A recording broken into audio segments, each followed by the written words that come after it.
ассалому алайкум дӯстони азиз, идома медиҳем ба ҳал кардани масъалаҳои олимпиадаи нӯҳявии ноҳияи Сино аз фанни физика синфҳои 9. Мо тестҳои синфҳои 9-ро аллакай ба охир расондем ва ҳозир бошад масъалаҳои онро мебинем. масъалаи якумаш бинед ки ҳамон масъалае ки мо дар синфҳои 7-ва 8 кор карда будем ҳамон аст, айнан ҳамон аст, ягон тағйирот нест. барои ҳамин метавонед ки барои дидани ҳалли ин масъала ба ана ҳамон масъалаҳои синфҳои 7-ва 8 ки аллакай мо ҳалли онро дар канал гузоштем муроҷиат кунед, аз он ҷо ёфта тамошо кунед. масъалаи дуюмаш мегӯяд ки ҷисми массаш 5 килограмм пурра дар об гутидааст. шарти аввал, қадами аввал мегӯяд ки яъне 4 қадам дорад. қадами аввал мегӯяд ки агар ҷисм дар амиқии 5 метр ҷойгир бошад, ба ҷисм чӣ қадар фишор таъсир мекунад? бале, ҷисм дар чуқури 5 метр ҷойгир аст, чӣ қадар фишор ба ҷисм таъсир мекунад? албатта дар ин ҷо массаи ҷисм дода шудааст дар аввал. ин массаи он барои ёфтани фишор ҳеҷ истифода намешавад ва барои ҳамин биёед фишорро дар ана ҳамон чуқури 5 метр меёбем. П баробар аз формулаи фишори гидростатикӣ ё ин ки фишори моеъҳо истифода мебарем ки ин баробар аст ба фишор баробар аст ба ρ(G)H ва дар ин ҷо агар мо фишори атмосфериро ба эътибор гирем, инро ҷамъ мекунем ба фишори атмосферӣ P0.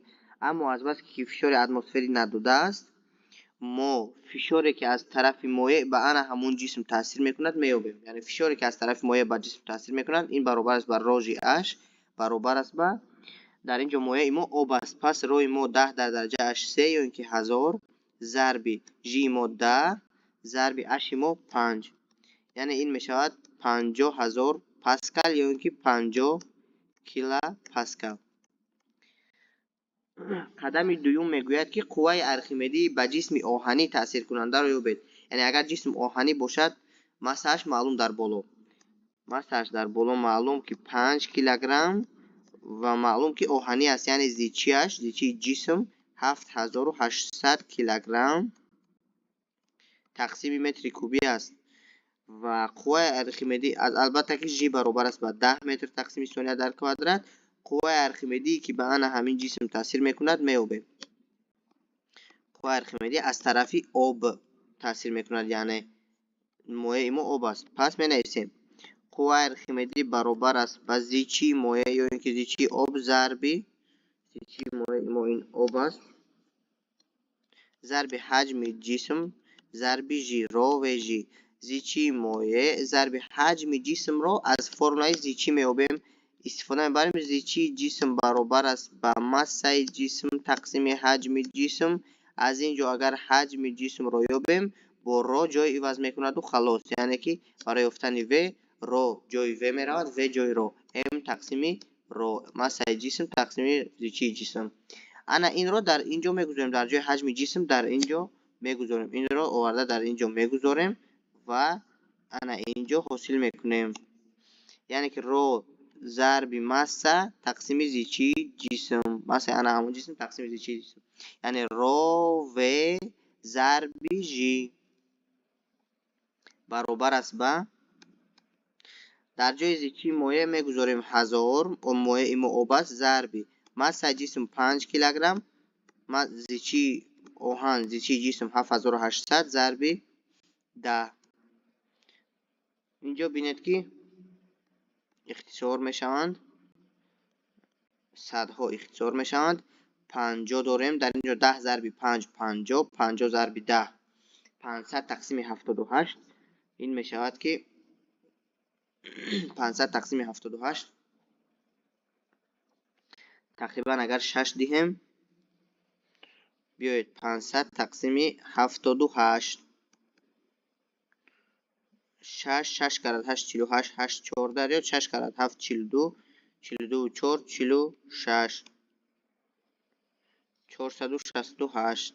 тарҳ мекунем, ҳосил мекунем ки 2 3 32 ба 78 намерасад, 0 медиҳем, 4 4 карат 8 32 2 0 дарёд, 2 3 дарёд, 4 кард 7 28, 31 312 тарҳ мекунем 8 мемонад. хай тақрибан баробар мешавад ба 64 ньютон. 8 ба 78 агар 0 ҳам диҳем 64 аз 10 1, яъне тақрибан 64 аз 10 1 ньютон мешавад. ҷавоби қисмати дуюм. давомаш қисмати сеюм мегӯяд ки агар ҷисм аз омехтаи ду модда 2 килограмм алюминий ва 3 килограмм мис сохта шуда бошад, ҳаҷми ҷисмро ёбед. инро мо аллакай дар ҳалли масъалаҳои синфҳои 7 ва 8 дидем, аммо як бор дигар мебинем, ҳеҷ гап надорад. В баробар аст ба V1 ҷамъи V2. ҳаҷми ҷисм баробар аст ба суммаи ҳаҷмҳои қисматҳои он. қисме ки аз мис сохта шудааст, қисме ки аз алюминий сохта шудааст.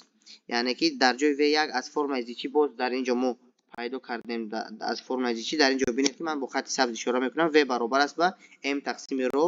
барои ҳамин дар инҷо мегузорем m1 тақсими рои 1 ҷамъи m2 тақсими рои 2. қиматҳои ададиро танҳо мегузорем ки m1 мо 2 килограмм ва моддаи мо алюминий 2700 ҷамъи m2 мо 3 килограмм, моддаи мо мис зичи мис 8900. танҳо ҳаминҳоро ҷамъ кардан лозим асту халос. ана ҳамин ададҳоро тақсим мекунед ва ҷамъ карда дар инҷо ҷавобро ҳосил мекунед. ман ин корро намекунам, чунки ҳозир дар ихтиёрам калкулятор надорам. шумо метавонед ин ададро ҳосил кунед, санҷед. қадами чорум мегӯяд ки қувваи архимедӣ ба ҷисми аз омехтаи моддаҳо сохта шуда таъсиркунандаро ёбед. яъне ки қувваи архимедиро боз меёбем баробар аст ба зичи моеъ зарби ҳаҷми ҷисм.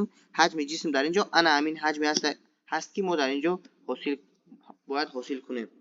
дар инҷо бояд ҳосил кунем ва оварда дар инҷо гузорем, баъдан зарби жи. ва инашро ҳам худатон метавонед иҷро кунед. мо аллакай инро, ин ду нуқтаро, ин ду қадами масъаларо дар масъалаҳои хонандагони синфҳои 7 ва 8 пурра ҳисоб кардем, ҳосил кардем. метавонед онро бинед. дар он ҷо мо то охир бурдаем. ин буд масъалаҳои 1 ва 2 хонандагони синфҳои 9.